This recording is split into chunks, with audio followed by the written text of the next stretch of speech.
तंबू पे ससुराल। शाम के 7 बजे सोसाइटी की लेडीज सोसाइटी कंपाउंड में बैठकर रोजमर्रा की बातें डिस्कस कर रही हैं कि तभी सोसाइटी के सेक्रेटरी की वाइफ सुनैना को आता देख सोसाइटी की एक मेंबर नैना कहती है, वो देखो सेक्रेटरी की वाइफ आ रही है, जरा भी शर्म नहीं है इसके चेहरे पर, जैसा पति वैसी खुद। बताओ ये कोई बात हुई? मेंटेनेंस के चार्ज ये लोग ऐसे बढ़ाते हैं कि कहना ही नहीं, और काम तो बिल्कुल जीरो। अपने बाल झटकते हुए सुनैना वहां आती है। तो कहां से आ रही है मैडम की सवारी? नया गाउन, नई नेकलेस? ऑब्वियसली आप तो जानती हैं मिसेस शर्मा, मेरे हस्बैंड मुझसे कितना ऑब्सेस्ड है। मैं मना करती रह जाती हूँ पर उन्हें मुझे कुछ न कुछ गिफ्ट देना ही होता है। अब ये नेकलेस ही देख लीजिए, बच्चे बड़े हो गए हैं पर फिर भी हर सैटरडे को हमारा घूमना फिरना, बाहर लंच करना पक्का ही रहता है। आपसे बताइए, बड़ी फ्री लग रही हैं, हो गया घर का काम? अगर हम जैसी कामकाजी औरतें घर पर हो ना तो काम तो होना ही है। जरूरी तो नहीं कि हर जगह काम में घपला करने वाले लोग हो। तुम कहना क्या चाहती हो? साफ साफ बोलो नैना, वही अच्छा होगा। ये पहेलियां सुलझाने का काम तुम्हारे हस्बैंड करते होंगे, मुझसे नहीं होगा, मैं पहले से बहुत बिजी हूँ।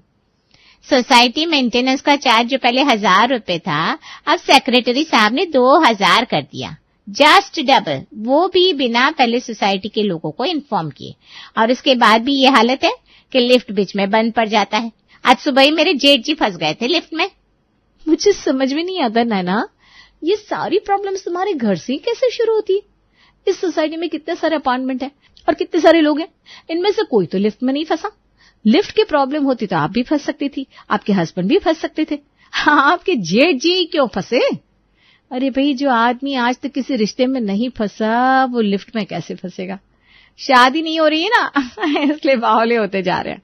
हमारा जनरेटर मैन हमेशा एक्टिव रहता है और जनरेटर एनी टाइम चालू, तो ये बात तो मैं मानूंगी नहीं। Anyways you people carry on, मैं बहुत थक गई हूँ, मुझे लंबी नींद की जरूरत है, बाय बाय। ये कहकर हमेशा की तरह सुनैना बात को काटती हुई अपने घर चली जाती है। बस यही तो प्रॉब्लम है तुम सबकी, जब भी मैं किसी मुद्दे को आगे लाती हूँ तुम सब चुप हो जाती हो। अरे भाई, वो अपना गाउन या नेकलेस तुम्हें नहीं देने वाली, ना तुम्हारे बदले कोई मेंटेनेंस भरने वाली है। क्यों अच्छा बनना है तुम सबको उस अधेड़ उम्र की औरत के सामने? अरे तो जानती है ना फिरंगी लाल टेढ़ाराम कैसा आदमी है। अरे भाई, जिसके नाम में ही टेढ़ा हो वो कैसे ही सीधा चले। गुंडे तो उसके आगे पीछे ऐसे घूमते हैं मानो शहर का माफिया वही हो। अब ऐसे में मेरे हस्बैंड किसी से बोलाचाली नहीं करना चाहते। पता चला 1000 रुपए बचाने गए और टेढ़ाराम के आदमियों ने हमारे 5000 का नुकसान कर दिया। ठीक है, मत बोलो, जिस दिन वो उंगली पकड़ते पकड़ते गले तक हाथ ले आएगा ना तब समझ आएगी। और हर बार की तरह इस बार भी डिस्कशन का कोई निष्कर्ष नहीं निकलता और सारी लेडीज अपने अपने घरों को लौट जाती हैं। प्रीति रात के खाने की तैयारी करने जैसे ही रसोई का नल चालू करती है, नल से पानी नहीं आता। ऐसा कैसे हो सकता है, पानी क्यों नहीं आ रहा? लगता है किचन के नल में प्रॉब्लम हो गई है, एक बार बालकनी के नल को चेक करती हूँ। प्रीति जल्दी से बालकनी में जाती है और वॉश बेसिन में लगे नल को खोलती है, पर उससे भी पानी की एक बूंद बाहर नहीं आती। प्रीति घर के सारे नलों को एक एक करके चेक करती है पर कहीं भी पानी नहीं आ रहा था। ऐसे कैसे हो रहा है, नल से पानी नहीं आ रहा? ऐसे कैसे चलेगा, मैंने तो पानी भरकर भी नहीं रखा। ऊपर से टॉयलेट में फ्लश का सिस्टम है, किसी को वॉशरूम जाना हुआ तो क्या होगा? प्रीति फौरन नैना को कॉल लगाती है। हाँ भाई, मेरे घर पर भी पानी नहीं आ रहा। और बोल। और बोल? अरे क्या बोलूं, मेरी सास 80 साल की है, उनको 2-2 मिनट में वॉशरूम जाने की आदत है। अगर पानी नहीं आए तो कैसे सब मैनेज होगा? मुझे क्या पता कैसे मैनेज होगा, बाहर से पानी मंगवा ले। वैसे भी तो कह रही थी ना 1000 बचाने के चक्कर में तू 5000 का चूना नहीं लगवा सकती। तुझे नहीं जाना था टेढ़ाराम के अगेंस्ट, तो अब लगा पैसे। ये कहकर नैना तो फोन रख देती है, पर एक के बाद एक सोसाइटी में सभी के फोन की घंटियां बजने लगती है। हर कोई दूसरे से यही सवाल पूछ रहा था, भाई पानी आ रहा है कि नहीं? सोसाइटी के सभी लोग अपनी बालकनी में आकर खड़े हो जाते हैं। अरे भाई मोहन, तुझे तो आदत है ना पानी स्टोर करने की, 1 बाल्टी पानी होगा क्या? मेरे घर में बूढ़े बुजुर्ग है, पानी की जरूरत है भाई, बस 1 बाल्टी दे दे। मेरे घर में सुबह मेहमान आने वाले हैं, मैं खुद पानी मंगवाने की सोच रहा हूँ। ये तो सोसाइटी में आए दिन का हो गया है, इसलिए भाई पानी भरकर रखो, वरना जैसा हमारा सेक्रेटरी है, कुछ दिनों बाद पता चला हमारी सोसाइटी में ना बिजली रही ना पानी। तो कोई यही बात सेक्रेटरी को बोलता क्यों नहीं? अब बिना भाभी, ऐसा तो नहीं है कि कभी सेक्रेटरी के पास जाकर किसी ने कंप्लेंट नहीं की, पर हमारा सेक्रेटरी फिरंगी लाल टेढ़ाराम ऐसा टेढ़ा है कि ना ही सेक्रेटरी का पोस्ट छोड़ने को राजी होता है, ना ही उस पोस्ट की इज्जत रखने को। हमेशा की तरह सभी सोसाइटी के व्हाट्सएप ग्रुप पर सेक्रेटरी से जवाब मांगते हैं। कब से मैसेज आ रहा है आपके फोन पर, देख लीजिए ना। पूरी सोसाइटी कुछ पूछ रही है कि पानी कहाँ चला गया। और ये एक नया मैसेज आया है, सोसाइटी में सफाई भी नहीं रहती, आसपास के लोग हमारी सोसाइटी की इंसल्ट करते हैं, कोई हमारी सोसाइटी में आना नहीं चाहता। तुम लोगों को बाहर वालों से रिश्तेदारी रखनी क्यों है? हाँ, फोन साइलेंट कीजिए और चलिए सोने, मुझे नींद आ रही है। सुनैना के लिए ये चीज नहीं थी, ना ही ये पहली बार हो रही थी। फिरंगी लाल को सेक्रेटरी बने पूरे 22 साल हो चुके थे और समिति को बने 22 साल और 1 महीना। इसी तरह दिन बीत रहे थे। पूरे 2 महीने बाद नैना भागती हुई अपने कमरे से बाहर आती है और अपनी सास से कहती है, बात हो गई मम्मी कि लड़की वाले आ रहे हैं। भगवान तेरा लाख लाख शुक्र है, 45 की उम्र में ही सही अगर जेठ जी को जीवन साथी मिल जाएगी तो मेरा जीवन सफल हो जाएगा। जीती रहे बहू, जीती रहे। किसी भी बहू ने अपने जेठ के बारे में इतना नहीं सोचा होगा जितना तू सोचती है। परभणी जी, वो लड़की, मेरा मतलब है वो औरत जेठ जी से ना 5 साल बड़ी है, मतलब आपसे उम्र में तो छोटी है। अब 40 की उम्र में आप किसी की लड़की ढूंढोगे तो औरत ही मिलेगी ना नैना। लड़की वालों ने हाँ कर दी, उससे अच्छा कुछ नहीं हो सकता, बुला लो उन्हें। और शाम को 6 बजे सुजाता और उसके घर वाले महेश के घर उसे देखने पहुंचते हैं, पर जैसे ही सभी सोफे पर बैठते हैं बत्ती गुल हो जाती है। दीदी, मुझे कुछ दिख नहीं रहा, अचानक इतना अंधेरा कैसे हो गया? मेरा चश्मा कहाँ है? सॉरी, वो लगता है लाइट चली गई है, एक बार जाकर चेक करो ना नैना। नैना जल्दी से बालकनी से बाहर झांक कर देखती है तो पता लगता है बिजली गई नहीं है। ये तो सेक्रेटरी की लापरवाही है, जिसने बिजली बिल जमा ही नहीं किया था, इसीलिए बिजली विभाग ने सोसाइटी की बिजली काट दी है। हे भगवान, ये टेढ़ा राम के कारण पता नहीं और क्या क्या झेलना पड़ेगा हमें। अगर लड़की वालों ने महेश भैया से शादी करने से मना कर दिया तो महेश भैया तो रो रो कर पूरा घर सर पर उठा लेंगे। नैना मोमबत्तियां लेकर हॉल में आती है। आप तो हमें ठगने बैठी हुई है सुगंधा जी। इस तरह मोमबत्ती की रोशनी में कभी किसी लड़की ने लड़के को पसंद किया है भला? कहीं आप अंधेरे के जरिए अपनी कोई खामी तो नहीं छुपाना चाहते? दीदी, कर लो रोका, मुझे मंजूर है, पसंद है मुझे लड़का। अरे पर लड़का भी कमरे से बाहर ही नहीं आया, मैं तो लड़के का छोटा भाई हूँ। हे भगवान, ये सारी कंफ्यूजन क्यों हो रही है? तो लड़का कब बाहर आएगा? अगले जन्म? ये तैयारी कर रखी है दीदी इन लोगों ने। लड़की वालों की तो कोई इज्जत ही नहीं है, हमें नहीं करना रिश्ता। बिजली न होने के कारण नाराज होकर लड़की वाले वापस लौट जाते हैं और 45 साल का महेश कंवारा ही रह जाता है। महेश रो रो कर पूरे घर को सर पर उठा लेता है। बस अब बहुत हुआ, ये फिरंगी लाल टेढ़ा राम के कारण मेरे जेठ जी का रिश्ता होते होते रह गया। आज मेरे घर पर एक शुभ कार्य होते होते टल गया। मैं नैना, अपने कंवारे जेठ जी की इकलौती देवरानी, ये प्रतिज्ञा लेती हूँ कि आज के बाद हमारे सेक्रेटरी के घर पर कोई शुभ कार्य होने नहीं दूंगी। और नैना मंगवाती है एक तंबू और सोसाइटी के सेक्रेटरी के घर के बाहर तंबू गाड़ कर बैठ जाती है। ये सब क्या है नैना, इससे क्या होगा? लोग देख रहे हैं। तो देखने दो लोगों को।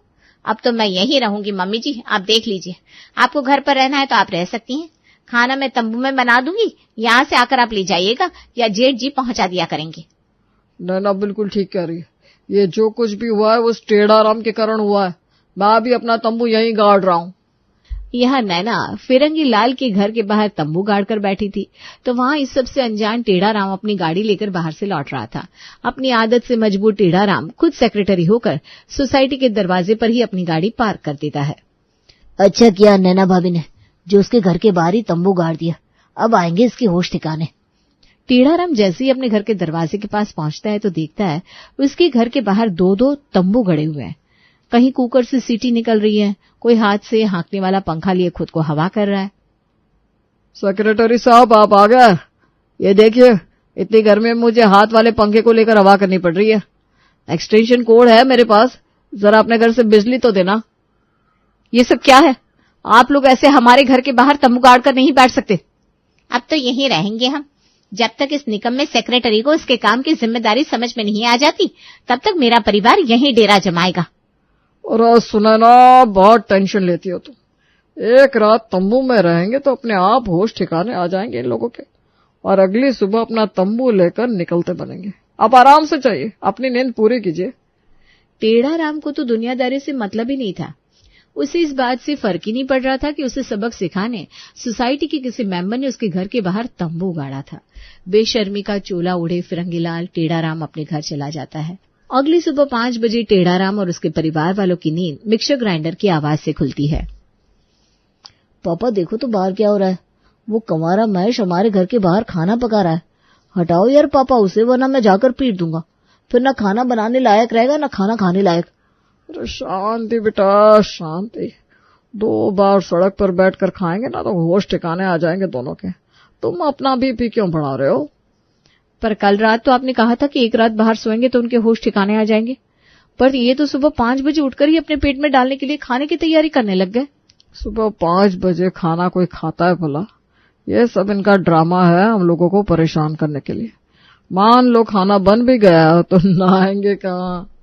टेढ़ा राम को लग रहा था कि नैना थोड़ी सी प्रॉब्लम से ही परेशान होकर अपना बोरिया बिस्तरा बांधकर वापस अपने घर को लौट जाएगी, पर नैना ने भी कच्ची गोलियां नहीं खेली थी। जेठ जी, मैं फ्लैट में जा रही हूँ नहाने के लिए, पर आप यहीं नहाइएगा ताकि बदन से उतरा साबुन का पानी सेक्रेटरी के घर के बाहर तक पहुंचे। तुम फिक्र मत करो नैना, सब हो जाएगा। नैना अपने घर से नहा कर आती है और अपने कपड़ों को बाल्टी में डालकर अपने साथ लेकर आती है। एक तरफ सेक्रेटरी के घर के बाहर नैना कपड़े धो रही थी, दूसरी ओर महेश नहा रहा था। उसी वक्त सुनैना तैयार होकर अपने घर के दरवाजे को खोलकर बाहर आती है और उसका पैर सर्फ के पानी पर पड़ जाता है और वो वहीं फिसल के गिर जाती है। आय हाय, अब कैसे गिर गई सुनैना जी? अंधी हो क्या, दिख नहीं रहा? इस सर्फ के पानी से गिरी हूं मैं। हाथ दो, उठने में मदद करो मेरी। एक तो चोरी ऊपर से सीना चोरी, वहीं गिरी रहो। वैसे भी आपकी और सेक्रेटरी साहब की औकात वहीं रहने की है। नैना, तू अगर इन लोगों को सबक सिखाने के लिए इनके घर के बाहर तंबू गाड़ कर बैठ सकती है तो मैं भी अब यहीं बैठूंगी। प्रीति, जगह बना, तकिया चादर लेकर मैं भी यहीं आ रही हूं तेरे तंबू में। नैना की हिम्मत को देखकर धीरे धीरे सोसाइटी के लोग उसकी इस मुहिम में जुड़ने लगते हैं। पूरी सोसाइटी तेरी बीवी का साथ देना सोसाइटी में तंबू गाड़ रही है और तू यहाँ फ्लैट में बैठा हुआ है। तुझे यहीं रहना है तो यहीं रह, मैं जा रही हूँ अपनी बहू के पास। अब मैं भी तंबू में ही खाऊंगी, वहीं सोऊंगी। रुको मम्मी, एक तंबू में कितने लोग रहेंगे? हम भी नीचे जाएंगे पर अपना अपना अलग तंबू लेकर। अगर सेक्रेटरी साहब उखाड़ेंगे भी तो कितने ही तंबू उखाड़ लेंगे। पूरी सोसाइटी कंपाउंड को अगर तंबू से ना भर दिया तो मेरा नाम भी प्रेम नहीं। पूरी सोसाइटी जब साथ में बैठी हो तो मजा ही अलग आता है, नहीं सुरेश भाई?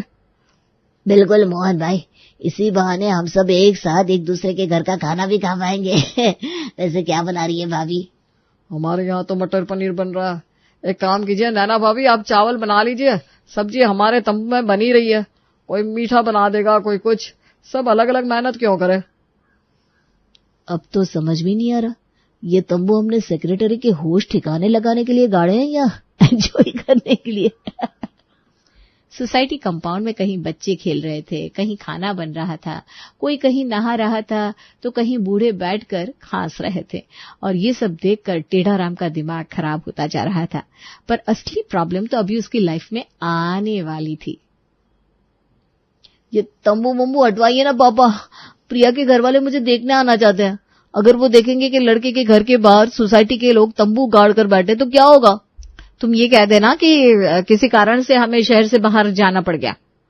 प्रिया आज के जमाने की लड़की है मम्मी, उसने मेरे फोन पर ट्रैकर लगा कर रखा है, उसे पता होता है मैं कहाँ जा रहा हूँ कहाँ नहीं। अब क्या होगा? सौरव अपनी माँ से इस बारे में बात कर रहा था कि तभी रिपोर्टर्स उसके दरवाजे को खटखटाते हैं। ये देखिए, ये है वो सेक्रेटरी जिसके कारण सोसाइटी के लोगों को सोसाइटी में तंबू गाड़ने जैसा स्टेप लेना पड़ा। तो बताइए फिरंगीलाल टेढ़ा राम जी। वो मैं नहीं हूँ, वो मेरे पापा है। तो पागल है क्या? इन्हें अंदर क्यों आने दे रहा है? कैमरा ऑफ करो, दरवाजा बंद कर बाहर भेज इन्हें। ये जानते नहीं मैं कौन हूँ। आप सब देख ही सकते हैं कैसे ये आदमी रिपोर्टर्स को धमकी दे रहा है, तो सोसाइटी के लोगों के साथ भगवान ही जाने ये क्या करता होगा। रिपोर्टर्स जैसे जैसे ये न्यूज कवर करते हैं, इस न्यूज को सौरव की गर्लफ्रेंड प्रिया के घर वालों तक पहुंचने में वक्त नहीं लगता। प्रिया सौरव को फोन करके ब्रेकअप कर लेती है। मैं सेक्रेटरी नहीं हूँ प्रिया, सोसाइटी के सेक्रेटरी पापा है। अब वो काम चोर है तो मैं क्या करूँ? और तुम्हें पापा के साथ थोड़ी ना रहना है, हम दोनों अलग रहेंगे बेबी। पर प्रिया अब कहाँ सुनने वाली थी। वो फोन रख देती है और सौरभ अपने पापा पर टूट पड़ता है। अरे बेटा, आज एक लड़के के लिए तू मुझे सुना रहा है?